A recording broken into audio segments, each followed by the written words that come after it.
고등학생에 이어서 중학생과 초등학교 6학년생에 대한 백신 접종이 시작됐습니다. 자, 이번 접종은 학생과 학부모의 의사에 따라 자율적으로 이루어지는데요. 자녀가 백신을 맞지 않았을 경우 불이익은 없는지, 또 사전 예약 기간이 지난 뒤에 접종을 하려면 어떻게 하면 되는지 취재 기자와 함께 짚어보겠습니다. 김진재 기자 연결돼 있습니다. 자, 초등학교 6학년 학생들도 이제 접종을 할 수 있는데요. 현재까지의 접종 예약률은 어떻게 됩니까? 네, 우선 만 12세부터 15세 소아 청소년에 대한 백신 접종이 11월 1일부터 27일까지 4주간 진행이 됩니다. 학년으로 치면 초등학교 6학년부터 중학교 3학년에 해당하는 연령인데요. 학교에 다니는지와 상관없이 2006년 1월 1일부터 2009년 12월 31일에 출생한 만 12세 이상의 소아 청소년들이 대상입니다. 지난달 18일부터 사전 예약이 이루어졌는데 접종 예약률은 1일 0시 기준 27.2%입니다. 다른 연령대에서의 예약률보다는 낮은 수치인데요. 오는 12일까지 예약이 진행되는 만큼 시간이 지나면서 예약률은 좀 더 높아질 것으로 보입니다. 네, 아무래도 이 초등학생에 대해서는 첫 접종인 만큼 학부모들의 우려도 좀 일부 반영된 결과가 아닌가 싶은데요. 이 소아 청소년 백신 접종의 안전성에 대해서 방역 당국은 어떤 입장을 보이고 있습니까?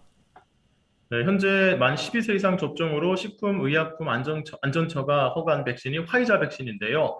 정부는 만 12세에서 15세에 대한 화이자 백신의 안전성은 만 16세 이상과 전반적으로 유사해 양호한 것으로 확인됐다고 밝혔습니다. 앞서 진행된 고등학교 3학년 예방접종 결과 이상 반응 신고율은 0.45%였습니다.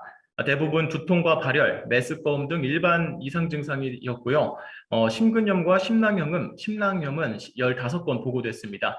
이 중 10건은 입원 치료, 5건은 외래 치료를 통해 모두 회복된 것으로 나타났습니다. 네, 그러면 정부에서는 어느 정도 안전성이 확보됐다고 보는 건데요. 그래도 불안해서 조금은 더 지켜보겠다라는 분들도 많이 있는 것 같습니다. 혹시 백신 접종을 하지 않았을 경우에 학교에서 어떤 제한을 받는다던가 하는 부분들이 있습니까? 일단 정부는 백신을 접종하지 않더라도 학교에서 불이익을 받는 부분은 없다고 밝혔습니다. 접종 후 2일까지는 출석 인정 결석으로 처리가 되고요. 접종 후 3일째부터는 의사 진단서를 첨부하면 질병 사유로 인한 출결 처리됩니다. 학사 운영도 학생들의 백신 접종 여부와는 상관없이 이루어지는데요. 이에 대해 헬로 이슈토크에 나온 이 도성은 인천시 교육감의 이야기 들어보시죠. 정부에서 제공하는 그런 정보를 보고 학생과 학부모님의 판단에 따라서 자율적인 접종을 하는 것이기 때문에 등교 수업 확대라든가 또는 학사 운영의 단계적 일상 회복에 변수로 작용하지는 않을 겁니다. 네. 자, 이미 신청한 이 예약 일자를 변경을 하거나 추후에 예약 기간이 지난 뒤에 접종을 받고 싶으면 어떻게 하면 되나요? 네, 접종 장소와 날짜 변경은 누리집과 콜센터를 통해 접종일 2일 전까지 예약이 가능한 기관을 확인해 변경하면 됩니다. 접종일 전날에는 예약한 접종기관에 연락해 재예약 가능한 날짜로 변경을 요청해야 됩니다.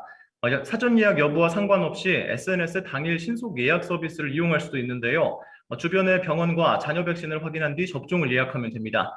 자녀 백신을 접종하는 경우에도 만 12세에서 15세 소아 청소년은 화이자 백신만 접종할 수 있습니다. SNS 당일 신속 예약 서비스로 자녀 백신을 예약하는 경우 기존 사전 예약 내역은 자동으로 취소됩니다.